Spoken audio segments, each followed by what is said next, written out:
Hi, this is Weekly Reflections, and I'm NancyJoy. And this week's reflection is really all about dolphins, how they came to me in my dreams, the relationship that I've developed with them since 1994 consciously, how they are working with you, how you can work with them.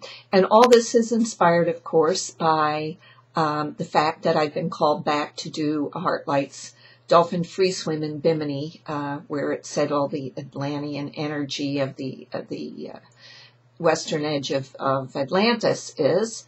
So there's so much going on right now, but let me just start by saying that I feel that this is so important as we're approaching the shift of our evolutionary expansion and the whole 2012 thing. And when I was first called to the Dolphins in '94, it was through dreams.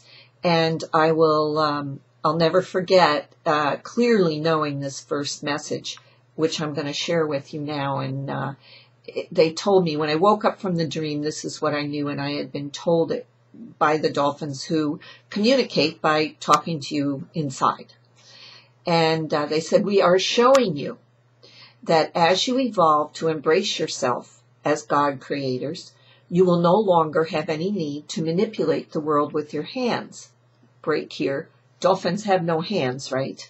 They have no hands with which to manipulate their environment or the world. And you will be creating then through consciousness, meeting all your needs through your consciousness, no longer through the manipulation of Mother Earth or one another or other creatures and beings we share the earth with. We are holding this space for you, they said. Come in and play. We are the way showers. That was their message to me, and that began many years of dolphin exploration and connection and sharing, because they come to me frequently and share. I shared below one of the wonderful things that happened to me on my very first dolphin swim. And before I go into one other thing I want to share with you, I want to tell you some interesting things about cetaceans in general, let's say dolphins in particular. Number one, the dolphin fetus and the human fetus are practically undistinguishable in the very early stages. The lungs, the spine, everything. Where we develop hands and legs, they develop fins and tails. But it is very similar, very, very much related. I'm looking at my notes because I don't want to forget. Dolphins have always opened the channels between higher consciousness and human consciousness. They've held that space of grace in the oceans. I feel the whales hold a big overall field. They're kind of the geometry, let's say, of the grid work. And the dolphins are the ones that energize us to remember who we are, and they're that bridge. I also feel that dolphins and cetaceans came from Sirius B, which is one of the three stars of the Sirius system. And it's we call Sirius the dog star. It's actually not just one sun, it's three suns, Sirius A, Sirius B, and Sirius C.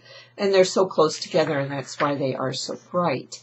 And there's many records going back in different, the Dogons, the Egyptians, the Greeks, the Romans, where the dolphins have been such a part of their mythology and their understanding of life.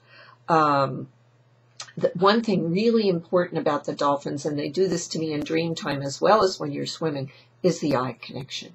When a dolphin really wants to work with you, code you, play with you, experience you, that's the first contact. If you're reaching out in the water to pat them and want to come at them, they're really not interested. They pick you.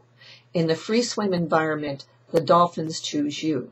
And then you can have your experience with them. And they do this first and foremost through eye contact, because, of course, this is the windows of the soul. This is how they are connecting and experiencing your frequency and energy field.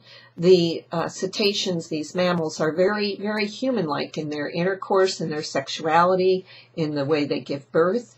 And interestingly enough, the word dolphin came from the Greeks, I believe, Delphinius, and it actually means womb. Well, think about it.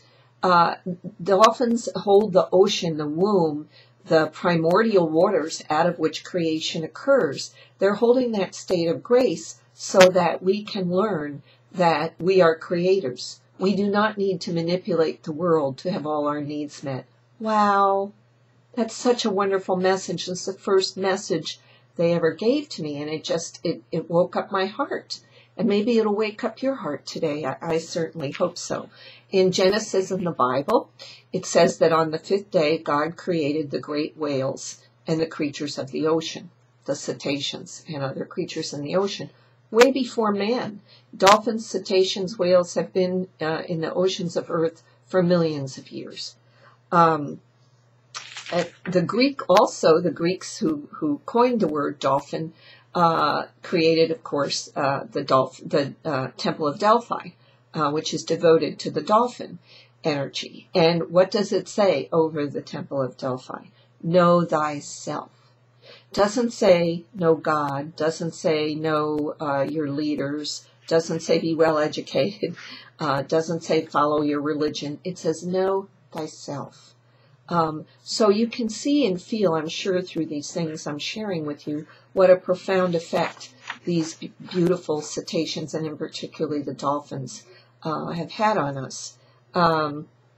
Interesting fact that science can never figure out how the dolphins can swim as fast as they swim. If you're in the ocean free swimming with the dolphins, you are amazed. They can beat any boat on the water. They can leap high in the air. They walk on the water. You've seen the dolphins, the only creatures that can really walk on the water, right? They are so playful.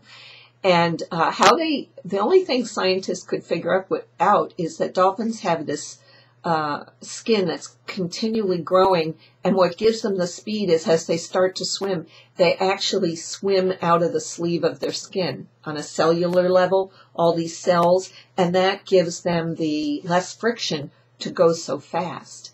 Another lesson for us,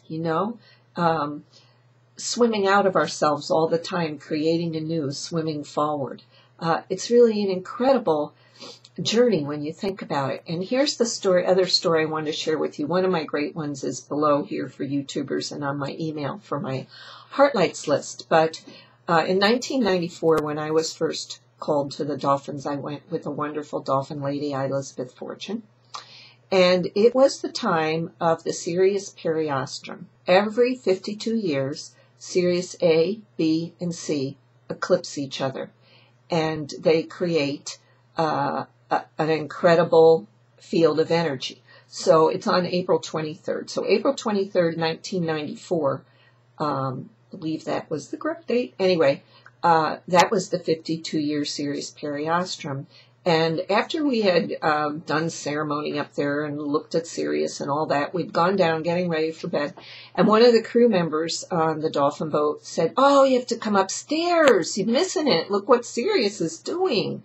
And we went upstairs on the upper deck, and that beautiful blue star was literally shooting off different colored lights, like fireworks, like you would see on the 4th of July. And this went on for a long time, I guess, till even we fell asleep. But while I was sitting up there watching, such a profound thing happened to me. I went into this emotional space. I don't think I've ever been in one so profound. I was sobbing and crying. I had this deep well of going home. And what I felt was that all the dolphins and cetaceans and everything in the ocean, we wouldn't see them because they were all home, periostrum. And I was there with them. So, what a profound experience. It took me several days to recover, and interestingly enough, the first few days we had lots of dolphins. After the periostrum, we saw none. They were home. They were home doing their thing. In the meantime, we had been profoundly affected.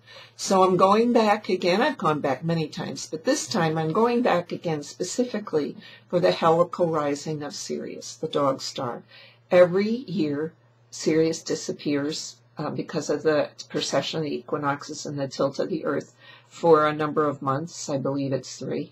And then it reappears again in July, and the ancient cultures called this the helical rising of Sirius, and they felt that their their star had returned again to them. And you know, the stars and the planets have a profound effect on us if you know how to use their energy. So many of the ancient temples had altars aimed at the beautiful, brilliant orange Sirius when it rose. There's a helical rising of Sirius, and then a few days later, the actual rising of Sirius, and a few days later you see the helical rising, where you actually see that bright star right before sunrise. And at that time, the bridge that the cetaceans and dolphins in particular provide is the clearest it ever is. This is the time such profound messages, clarity, and changes can happen. So this is the last helical rising of the dog star Sirius before this whole 2012 shift that we're experiencing happens. So what excitement, a tremendously happy, wonderful thing to occur. I invite you all to join us. There's only 12 spots left already. How you sign up is below or on my email. It's going to be a wonderful experience. And if you aren't guided to join us, or you can't join us but want to, then mark those dates and start inviting the dolphins into your dreams right now. Through your meditation, through your prayer work, through your altar, when you go to sleep at night, invite the dolphins in. They sow. This is the time. They want to help you.